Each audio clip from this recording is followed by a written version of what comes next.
Welcome. আমি একটা cute একটা ভিডিও নিয়ে এসে গেছি। আমি আজকে করতে গেছি আমার সেই কিউট কারটা নিয়ে পিঙ্ক কালার।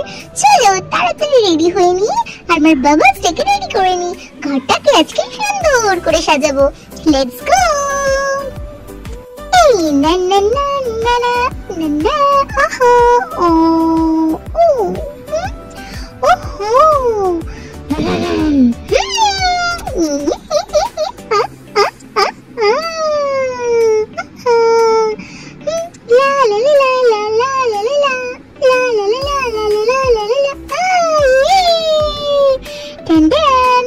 সাথে আমার বাবা রেডি করে নিলাম। এবার আমি আস্তে আস্তে ঘরগুলো গুছিয়ে নেব। কেমন লাগছে তোমরা কিন্তু অবশ্যই বলবে।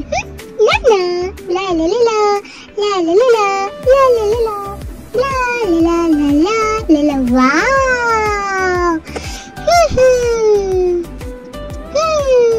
আমি আমার কারের ভিতরটা রেডি করে নিচ্ছি। এটা আমার নাইট রুম। নাইটে আমি এই বেডশিটে ঘুমিয়ে যাব। বেসিন রেডি এবং খাওয়ার জায়গাটা রেডি করে নেব। আস্তে আস্তে আমি ঘরটা রেডি করে নেব। তো নেক্সট পার্টে আমি আমার ঘর সাজানো দেখাবো। Follow for more. Bye bye.